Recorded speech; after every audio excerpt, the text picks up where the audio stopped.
Olá, gente, muito boa noite. Que noite memorável, que momento tão sonhado, que momento tão pensado.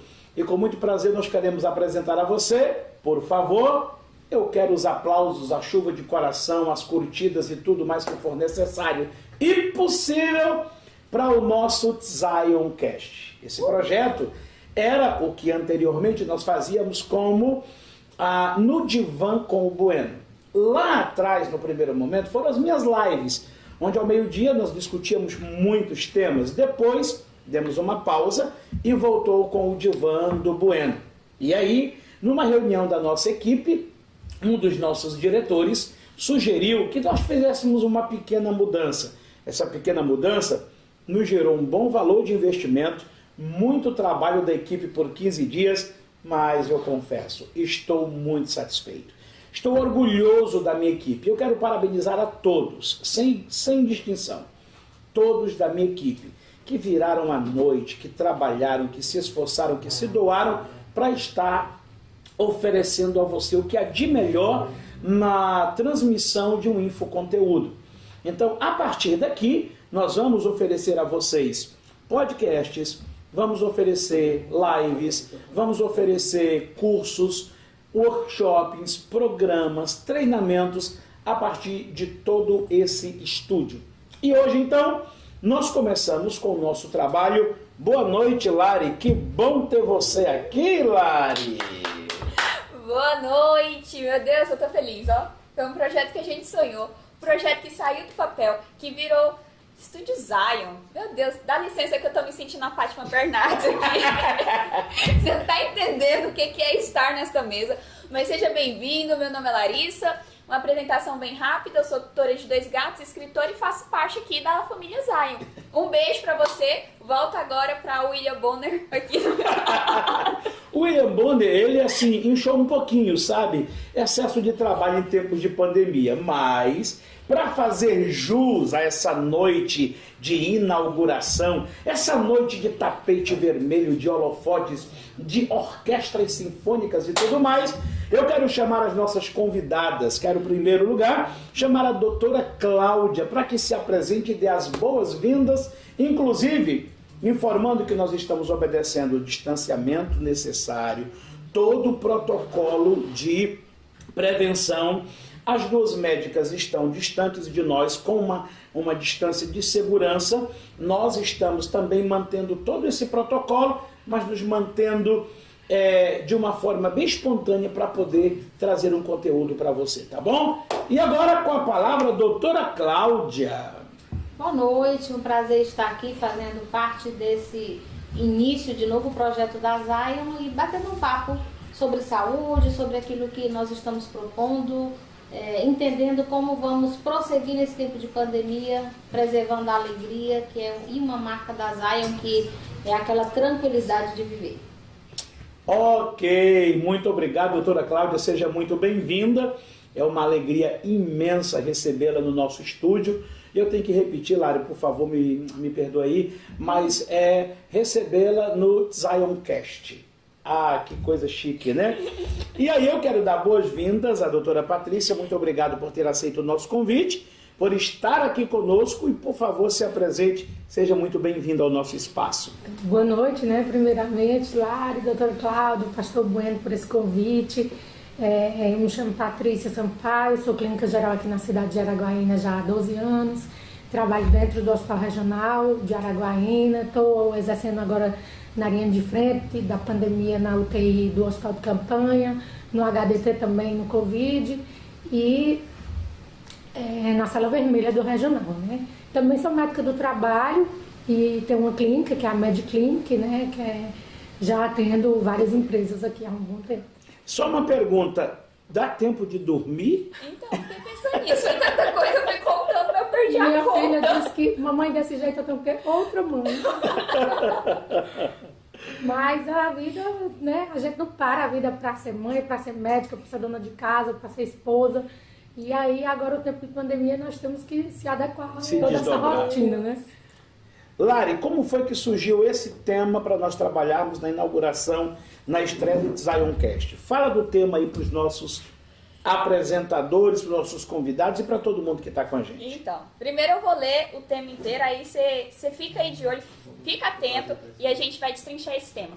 Equilíbrio emocional da mulher, mês de março, nosso mês, no mercado de trabalho em tempos de pandemia. Minha querida, se você achava que a vida estava complicada antes, imagine agora com a pandemia. Agora, piora um pouquinho o cenário com você trabalhando de frente para a pandemia. Porque assim, nós não temos só mulheres que trabalham na pandemia, nós temos mulheres que são esposas, que são mães, que têm famílias que estão trabalhando na frente de toda essa atividade do Covid. Então, pensa só como que fica o emocional da mulher. Você pensou? Agora pensa mais um pouquinho, como que fica o seu emocional? E eu acredito que essa é a nossa proposta, nós queremos tratar do seu emocional durante esse período, que a gente pensou que chegou 2020, vai passar. Eu vi até um meme que soltava os fogos de artifício de 2021 e a gente tirava as máscaras, mas não passou. Mas vamos manter a fé, vamos manter a esperança que um dia a gente consegue sair como a doutora e a Claudinha falaram, do olho do furacão.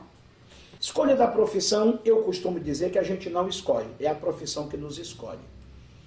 Você não escolhe vocação. Vocação, eu digo que Deus nos dá. E isso tem seus bônus e seus ônus. Como é ser profissional de saúde e lidar com medo? Eu não quero perguntar para profissional, eu quero perguntar para a pessoa. Eu não quero perguntar para a doutora Cláudia, eu quero perguntar para a Cláudia. Eu não quero perguntar para a doutora Patrícia, eu quero perguntar para a Patrícia. Como é ser profissional de saúde, como disse a Lari, no olho do furacão e lidar com o medo? Cláudia. É interessante porque nós estamos vivendo uma situação que nós profissionais da saúde não tivemos um histórico anterior, não nessa geração da nossa idade, somos novos, né, doutora? Tem aí um passado de algumas outras epidemias. Então é algo novo que nos desafiou a conhecer e ao mesmo tempo lidar. Nós temos que trabalhar com algo novo, com todo o cuidado e o desafio. E lidar com o medo próprio, o medo da Cláudia, pessoa, e o medo que a gente se depara com a equipe que nós trabalhamos. Então eu tenho que ter um controle sobre o meu medo para eu conseguir liderar uma equipe, trazendo todo o cuidado emocional para aquela equipe. Tenho que lidar com esse medo quando eu volto para minha casa, porque aí vem o medo de transmissão para os meus familiares. Tenho que lidar com o medo do meu paciente para eu conseguir acalmar o paciente, entender o paciente.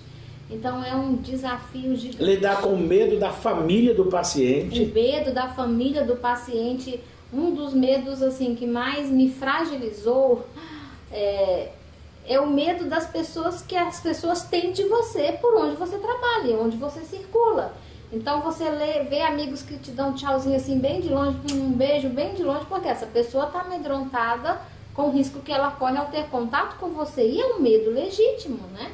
Eu tive essa experiência essa semana, nunca tinha acontecido. Uma pessoa veio me cumprimentar e eu falei, não quero pegar na sua mão não. Sim. Você lida com muita gente e eu corro o risco de pegar de você. Falei, não, então, tchauzinho. Sim, sincero. Não, eu acho que, assim, a percepção que eu tive, talvez somente com a sua fala, doutora, mas é que parece que o medo se tornou um personagem que dorme com você, acorda com você e passa o dia inteiro. Porque você sai de casa, você deixa o medo ali da família. Você vai para o trabalho, aí você tem que lidar com o seu, da sua equipe, do paciente, da família do paciente. Aí você volta para casa de novo com esse mesmo medo. É uma presença constante. É uma presença constante. É você saber se você está protegendo os seus de uma certa forma, mas você se expõe. Você vai ao supermercado, você vai com medo. Eu já voltei do supermercado porque eu cheguei lá e encontrei o supermercado com mais gente do que eu imaginava ser. Então você tem medo o tempo inteiro, é uma coisa que você tem que estar constantemente elaborando o que você vai fazer, que atitude você vai tomar, como você administrar essa situação. Eu acho que ninguém aqui vive mais esse ambiente do que o seu. Porque você está lá na sala vermelha, está na UTI, você está no olho do furacão mesmo. Como é que é essa questão do medo, doutora? Então, quando você acorda assim, que você diz, vou trabalhar, sair de casa, realmente você sai para a guerra, né? Não sabe o que vai encontrar pela frente, quais são os pacientes que vão piorar, agravar, que vão ser entubados naquele dia. Então, você já deixa a sua família apreensiva como você vai voltar, você sai se protegendo e querendo proteger os seus que você ama. Então, como os médicos estão mais na linha de frente, são as pessoas que estão mais vulneráveis realmente de se contaminar, de acontecer algo grave com eles, como perdemos vários profissionais de saúde pelo Brasil afora, né, em tantos estados. E realmente está um caos. Então, esse medo também torna dentro da gente, muitos profissionais estão passando por estresses de saúde mental. Eu já acho que, tipo assim, a angústia, o medo, a depressão, o medo de contaminar outras pessoas, dessa empatia que as pessoas têm de não chegar perto de você, de observar que você tem que ser um exemplo, porque você sempre tem que estar ali de máscara, de tudo. E apesar que nós estamos trabalhando com todos os EPIs, e mesmo assim, muitas das pessoas que agora tomaram a vacina ou deixam a máscara, né, usa de forma inadequada, passa aquela falsa sensação que está protegida. E acaba adquirindo a doença, contaminando os outros. E você justamente, se ficou no seu interior de se isolar, não contactar com as pessoas que você ama, deixar seus amigos de mão, né? Deixar de andar nas casas das pessoas, porque você está na linha de frente ali e você se sente mais responsável de contaminar seus amigos, familiares que são mais próximos a você. Então você acaba ficando mais sozinho, mais antissocial, né? Agora no momento. E esse medo vem, assim, a dúvida em tudo, né? Às vezes você vai dormir pensando naquela família que se fragilizou, que o paciente intubou, muitas das vezes, na mesma hora que o próprio paciente teme isso, muitas das vezes a gente não podia nem protelar as intubações, porque você está salvando vidas e prevenindo o quanto antes, né? Recrutando aquele pulmão que, em vez de deixar protelar mais para frente, e às vezes tirar ele daquele sufoco com mais rapidez e agilidade. E você também lidar com a família, consolar a família, ter o jeito que você chega para falar, né, você se colocar no lugar do outro hoje. E eu vejo assim, o papel da mulher hoje em dia está sendo muito importante, né? Eu acho que 90% dos casos de depressão aumentou nos trabalhos, entendeu? Na carga horária das pessoas também, porque está todo mundo muito cansado, muito estressado, muito doente, as pessoas também estão adoecendo. Os médicos, quando adoecem, é uma quarentena aí, 14 dias, não é fácil tirar um atestado de ninguém. Lá vai a escala desfalca, você fica, né, com mais dias de plantão, porque seu colega não pôde ir. Então, tudo isso você acorda, não sabe o que é que vai ser durante aquele dia. Quando você volta para casa, realmente está sendo difícil até para dormir, viu? O homem, e aí eu assumo o meu lugar, o homem chega em casa e ele diz, estou com a cabeça cheia, não estou para ninguém, por favor, com licença, eu quero ter o meu momento, e ele vai lá, deita, e ele se acha incomodado se alguém vai tirar do seu descanso.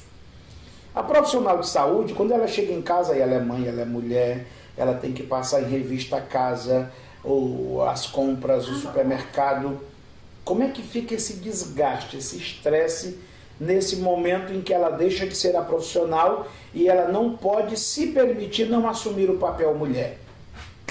Doutora Patrícia primeiro, respondeu por último, depois vai a doutora Cláudia.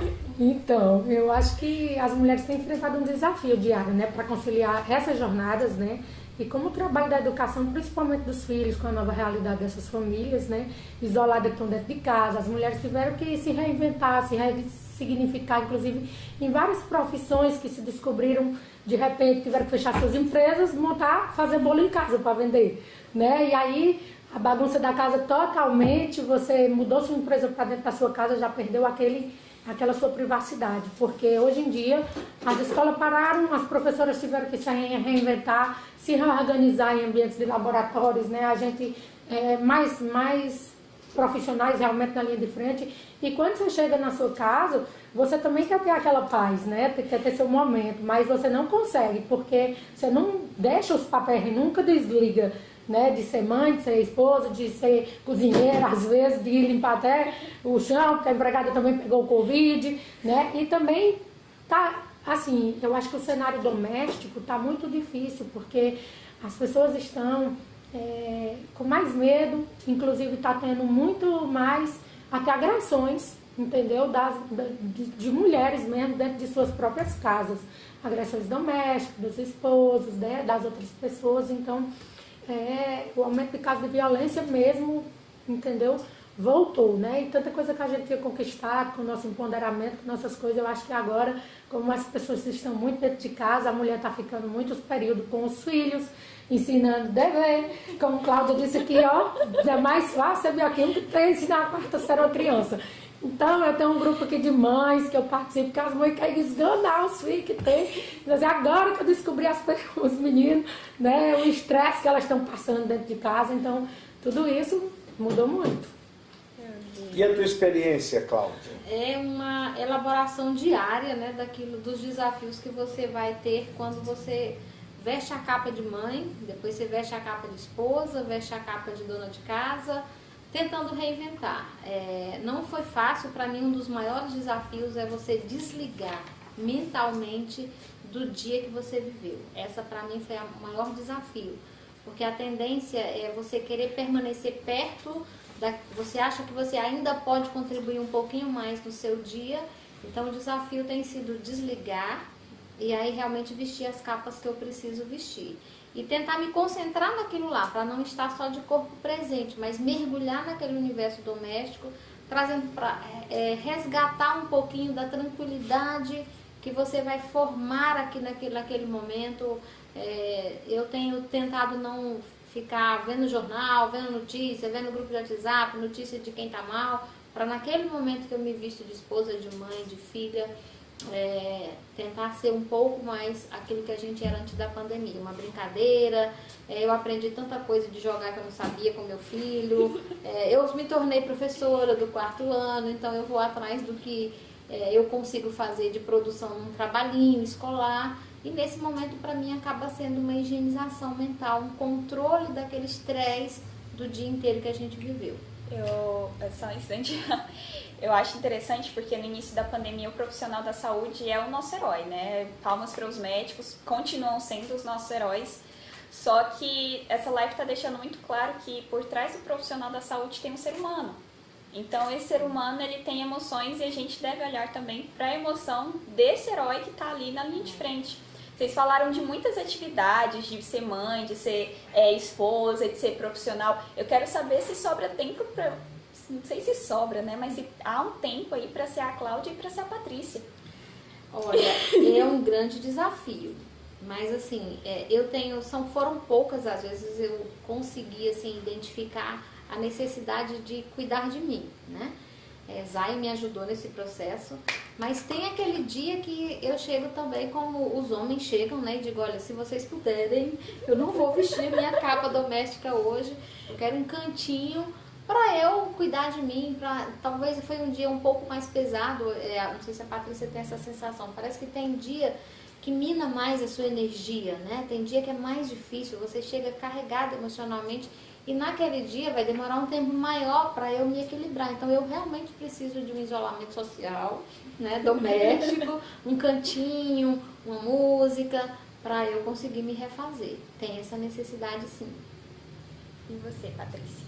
Olha só, até te dizendo, né, como você disse aí, o médico que é o herói, mas eu queria também levantar a bandeira porque são tantos profissionais de saúde que são médicos que além de médicos, a técnica de enfermagem, auxiliar, a menina da limpeza, quem aspira. Hoje eu falo que o coração e o pulmão do Covid está sendo os fisioterapeutas que estão ajudando a gente dentro das UTIs. Então nós somos uma equipe muito profissional. Os laboratórios, né, que está numa carga horária muito difícil, que é quem realmente faz isso rápido, dá o resultado mais rápido, agilizam. E eu imagino tanto de teste que está sendo feito, né, Cláudio? Os hospitais estão todos lotados em Araguaína, quase 100% da nossa capacidade, assim. E eu acho também que quando a gente chega em casa muito cansado, de uma carga horária de plantão muito estressada, eu sempre falei, eu até disse essa frase pro pastor, eu não fico sem duas coisas, é sem Deus e sem Ele agora na minha vida. Eu até disse, minha filha, o negócio aqui é mais embaixo, eu vou ter um dia fixo para vir aqui, porque a gente tem que se revestir também nosso emocional, criar nossa força, né? Buscar o que nos acalma, nosso centro de equilíbrio ali, nosso ponto, senão a gente surta, viu? Com o tanto de coisa que tá se passando, né, e acontecendo, e você tem que criar essa força para chegar numa familiar, saber falar as palavras corretas, amenizar aquele sofrimento, aquela dor no leito ali, muito difícil você falar seu filho morreu, seu pai faleceu, sua mãe, que você não pode nem velar, não pode nem enterrar, tá perto, né? Quando você abandona ali naquela porta do hospital uma pessoa com Covid, dá um tchau assim, a pessoa já nem vê mais, entra com UTI, é entubado, lá morre, ou então fica meses sem se ver. A gente ainda tentando ali um tablet, alguns hospitais, né, tem essa situação dos assistentes sociais, fazer essa ponte com a família, mandar um vídeo, relatar a visita virtual, todos né? os dias, falar o boletim médico, exatamente como aquele paciente está, e você vê que aquele paciente vai agravando, vai piorando, a situação é muito ruim, falar para a família, seu foi entubado, então dizer que foi entubado é como se você assim, Maria, já entregou, morreu, né? Então é uma coisa muito complicada para você explicar também para a pessoa mais leiga, as situações de parâmetro, de ventilador, você acaba falando ali sinais vitais, dando uma pincelada nas coisas mais básicas para aquela família entender melhor, né? E é muito difícil você ficar com essa paranoia na cabeça. Então você precisa ter um terapeuta. Eu tive do lado de médica e tive do lado de paciente, porque eu peguei o Covid em junho de 2020, ano passado também, no dia dos namorados. Cheguei em casa, aquele quarto todo lindo, né, me esperando, e eu com a notícia, o meu teste deu positivo. Vai pro quartinho. Ô, presente! Eu fiquei na suíte, mas só nos morangos, curtindo sozinha. Só que, infelizmente, aí eu piorei, né? Porque eu resisti muito aí para um hospital. E os meus colegas me ligavam, eu fiz logo a tomografia, eu estava com 25%. Com 5 dias, assim, fui para 50%, mas resisti muito porque eu tenho uma bebê com 3 anos, e fiquei sozinha cuidando dela, eu tendo os cuidados de máscara e tudo, mas aí as funcionárias, em vez de me deixar me ajudar, botar comidinha lá na porta e correr, não, me abandonaram, então eu fiquei cozinhando, lavando, passando, lavando banheiro, tudo, então eu fazia todo o serviço de casa, doente, e aí com isso que eu piorei, né, e aí graças a Deus também cheguei a internar, porque eu resisti muito, porque eu acho que se eu fosse, o medo de ser entubada, aquela história de ser entubada. Então eu fiquei me vendo daquele lado. Agora, mãe, onde eu vou deixar minha bebê? Agora você me diz o quê? Uma médica com medo de ser Minha entubada. criança, não me leva. Então, eu peguei uma pneumonia para todo mundo. Uma pneumonia associada, depois tive que tomar mais vários dias de outro antibiótico, corticoide, pipoquei minha pele inteira. Então, com isso também, meu emocional piorei tanto que foi daí que eu comecei, com essa sequela de Covid, sem insônia, sem dormir, preocupada com aquilo tudo. Então fui para médico de pele, fui atrás do dermatologista, voltei na infectologista, doutora Karine me ajudou, doutor Emanuel, todos eles então ficaram me acompanhando, né? E assim, aquela consulta de quem já é médico, já se receita, né?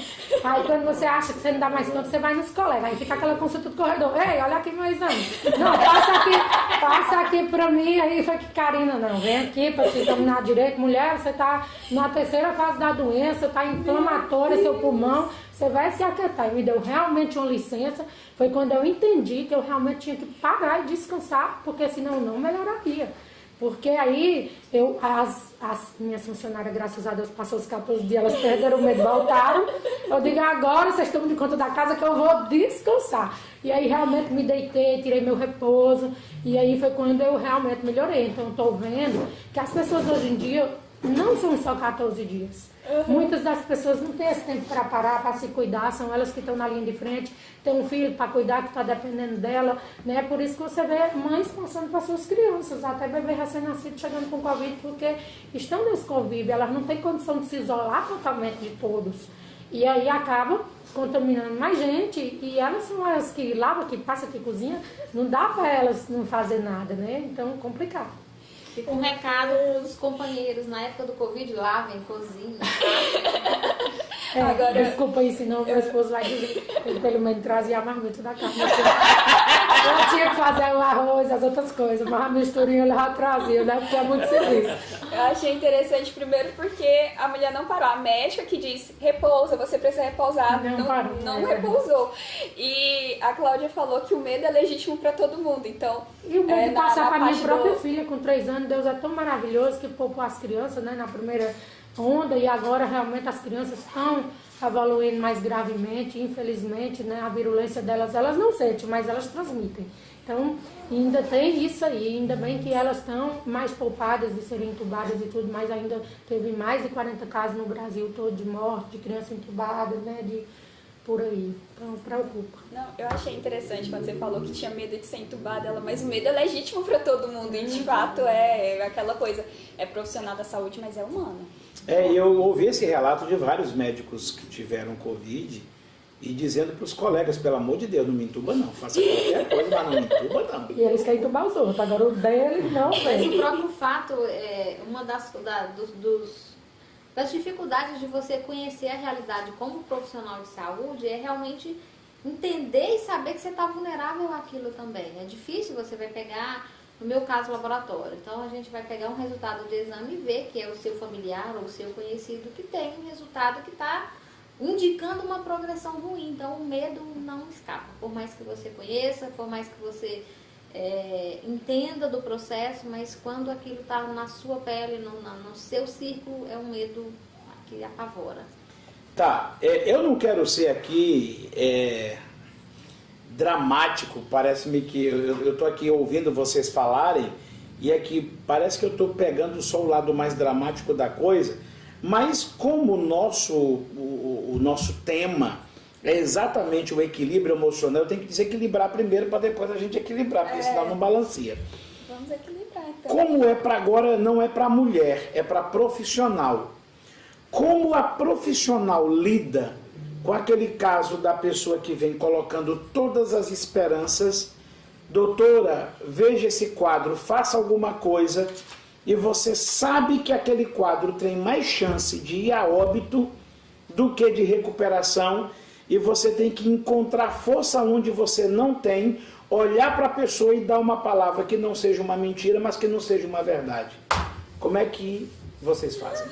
Como Cláudia disse, né? Deus tem um milagre, né? E as pessoas têm a fé. Então, a gente sempre, quando chega para a família, quando vai para uma UTI, da uma enfermaria, ou chega de uma porta, por exemplo, no Hospital HMC ou o Hospital HDT, que recebe pacientes moderados, acabam, às vezes, sendo entubados, né? Porque agravaram o quadro e você vai falar para a família. Eles já sabem realmente quem está dentro do UTI, já tem uma coisa do estado mais grave, mais melindroso, o quadro ali. E quando você conversa com aquela família, que você pede para ela orar, né, se apegar com Deus, conversar também para reunir forças para aquele paciente, as energias, né, ser voltada para ele melhorar. Então você vê, quando era naquele outro hospital lá em cima, na UPA do Norte, quantas famílias foram louvar Jesus, tocar violão, orar, dar as mãos, né, fazer altas vigílias para aqueles pacientes, se apegar mesmo, assim, que você viu o amor, o carinho daquela família, a união. E os médicos chegar e sempre dizer, olha, ele está evoluindo pior, hoje teve que ser entubado, está muito grave. Então a família desmorona, mas eles têm a fé, como disse, eles nunca perdem a esperança.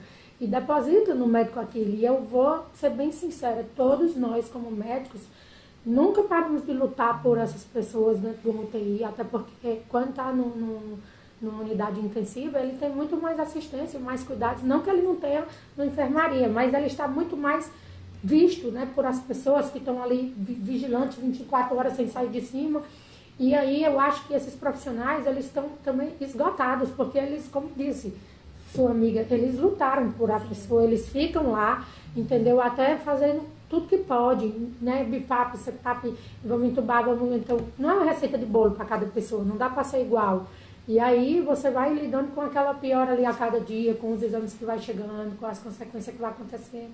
E assim, é muito difícil você falar para sua família, como eu disse, seu filho faleceu, seu pai morreu, né? Então você nunca quer chegar com essa notícia. Ainda fora que tem um negacionismo muito grande, as redes sociais, o fake news, as pessoas matam os outros aí, antes da família nem saber, não tá nem entubado, o povo já não sei quem morreu, né? Você soube de fulano, quer dizer, o cara ainda tá vivo, isso é tão difícil para a família, tão angustiante, né? As pessoas terem essas notícias, chegar dessa forma para as pessoas e nem tão.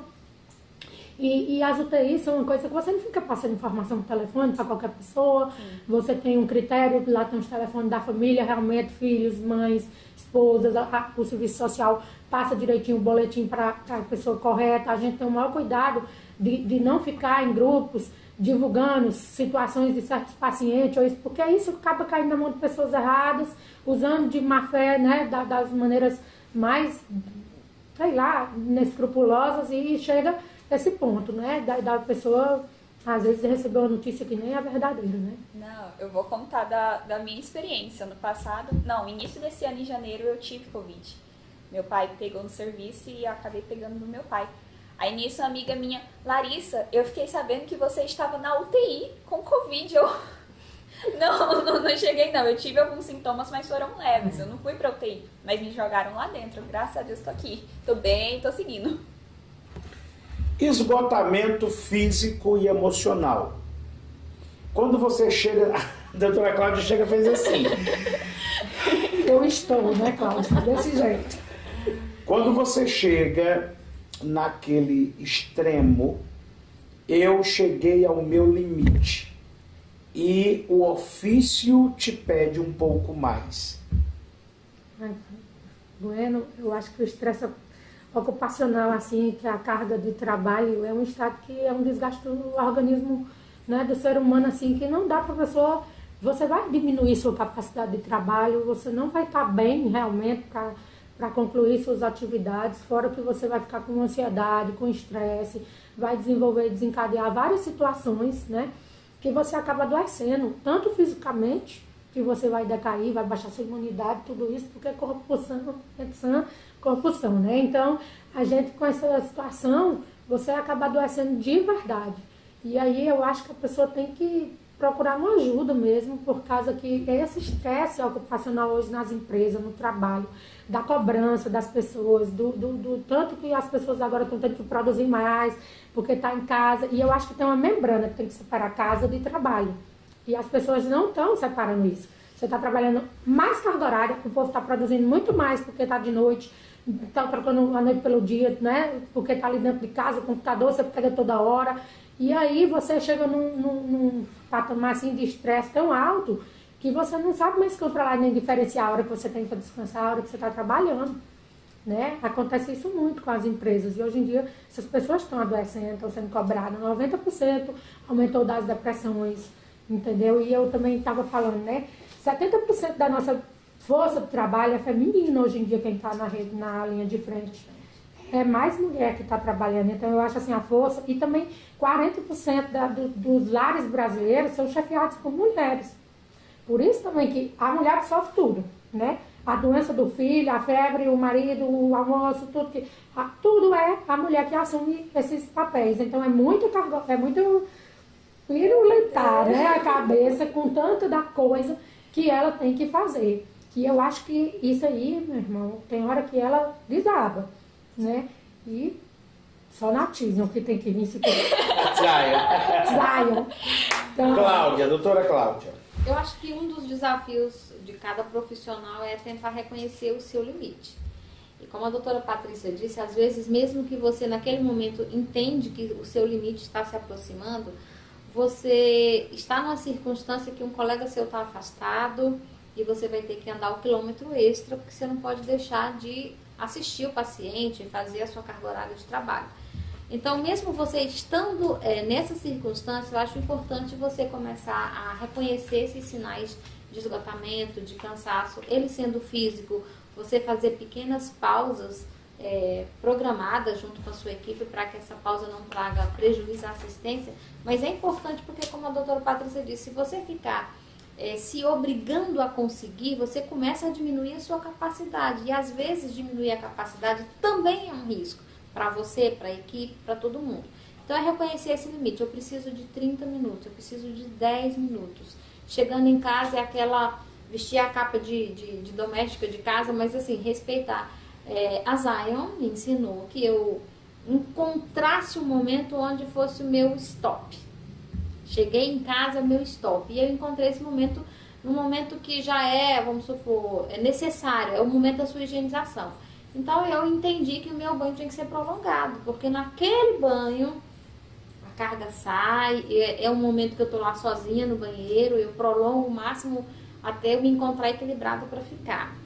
E eu entendi que se eu tenho vontade naquele dia de descarregar a atenção, se eu precisar chorar, eu choro. Eu tento encontrar esse equilíbrio, mas sem camuflar. Quando eu preciso do Bueno, eu ligo. Bueno, eu estou precisando de ajuda. Eu preciso conversar com alguém. E aí, essa terapia também me ajudou a encontrar alguns momentos de refúgio, né? Eu sempre estou tentando fazer uma pausa semanal. E aí, como é que é essa pausa semanal no meu caso? Eu tento colocar um momento de um tempo que para mim seja significante, onde naquele momento eu desligo de tudo e eu tento focar em algo que me dê prazer, que higienize, que me dê uma motivação. No hospital, as minhas amigas que estão assistindo vão reconhecer que nós estamos trocando figurinha e falamos: no sábado você tá bem, tô na terapia. Então a terapia é o momento que eu vou na manicure, é a UTI das unhas que a gente fala, né? Então é aquele momentozinho da UTI da unha que na verdade é um momento relax, é um momento de cuidar de você, é um momento de você afastar um pouquinho, reconhecer que é um tempo que você precisa pausar. Uau, show de bola! Eu quero dar duas informações aqui como terapeuta, não só para os profissionais de saúde, mas para quem tem uma carga horária, uma carga laboral muito densa e muito tensa. Como você lidar com isso nesse momento? Eu quero falar de 3 momentos de uma forma bem pontual. Primeiro, cheguei ao meu limite, mas ainda não cheguei ao limite do dia. Eu buguei 3 horas da tarde, mas eu preciso ir até 6, 7.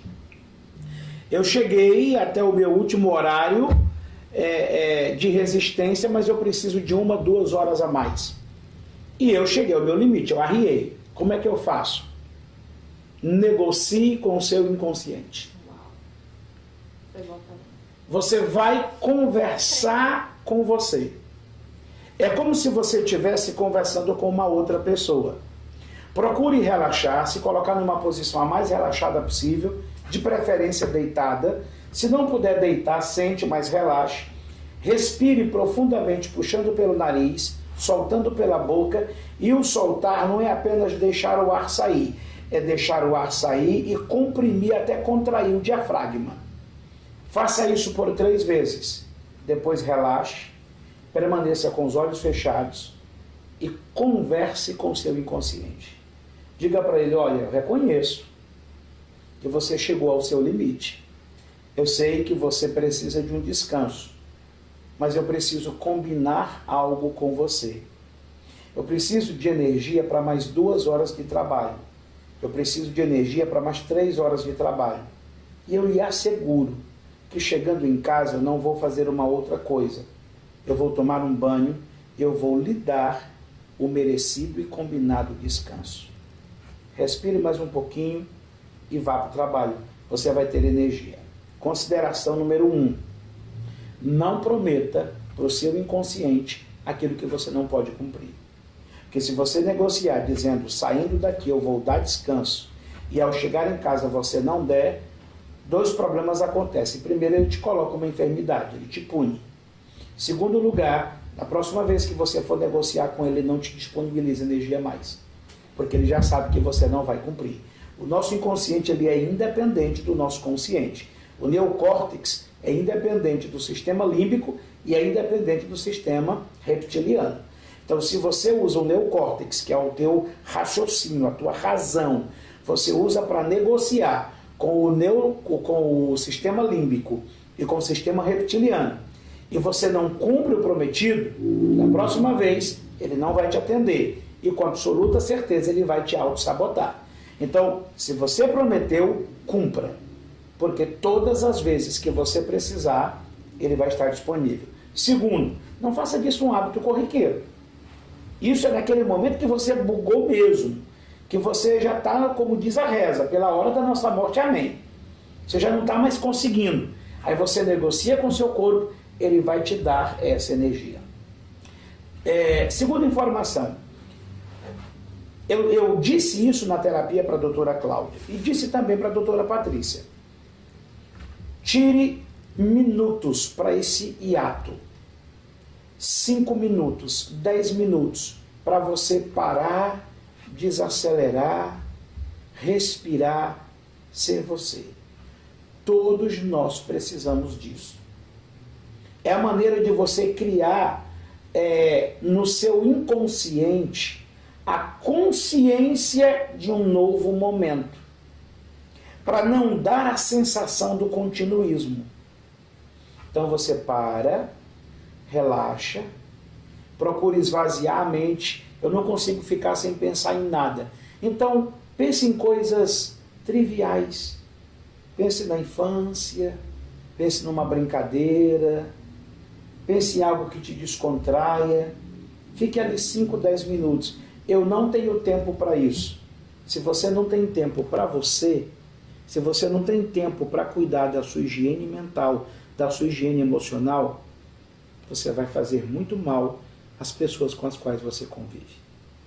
Você é um perigo.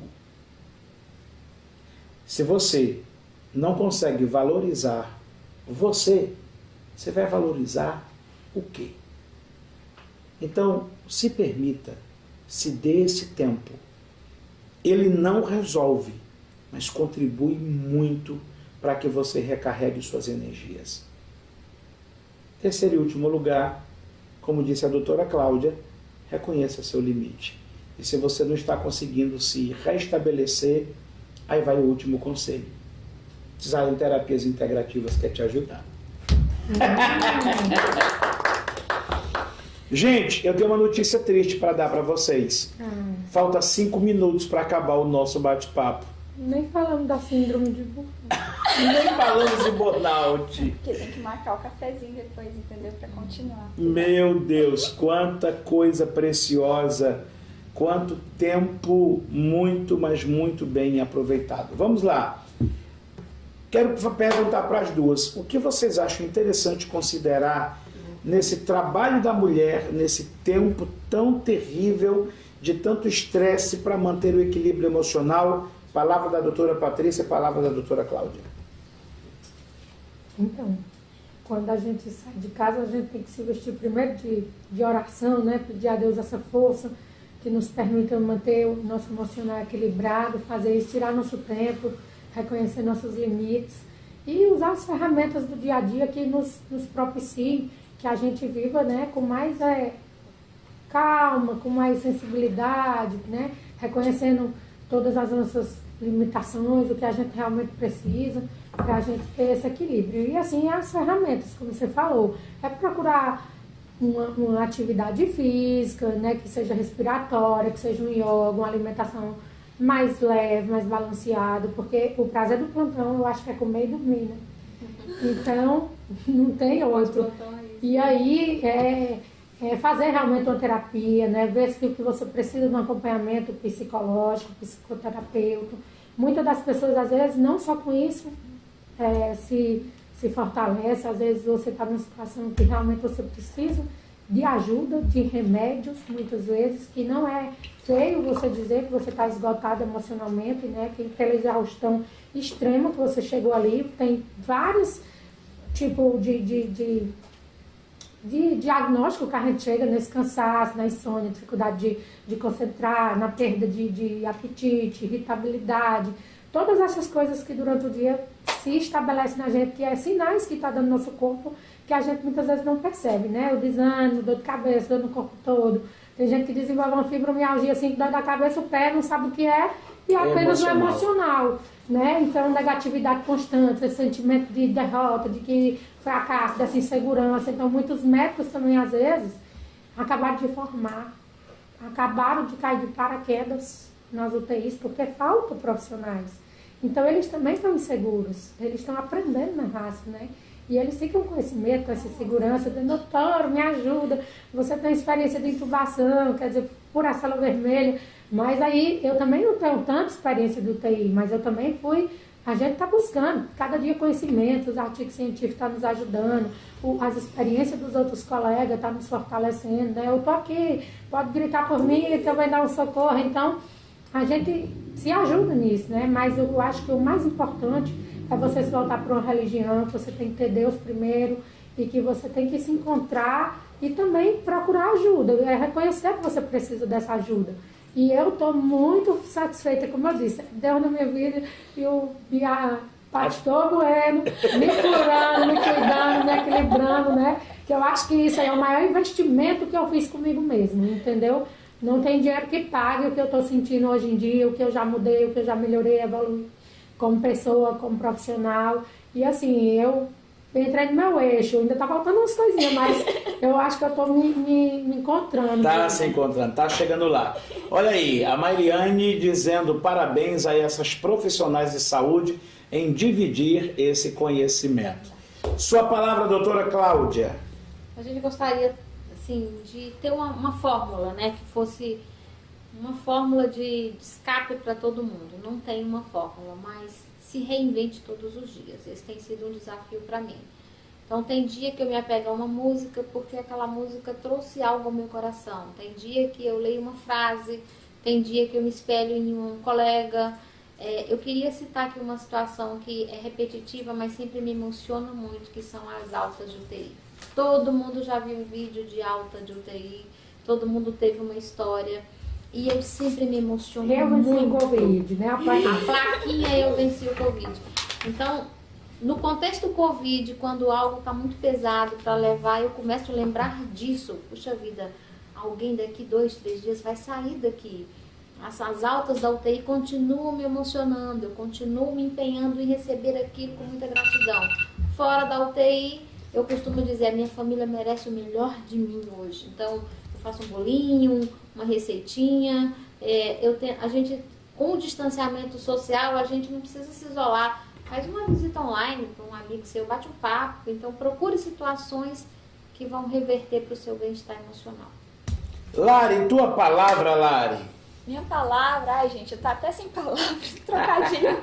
Bem, mas é verdade, eu só quero agradecer a nossa audiência, agradecer a doutora Patrícia, a doutora Cláudia. Prazer. William Bueno aqui do meu lado. William Bueno.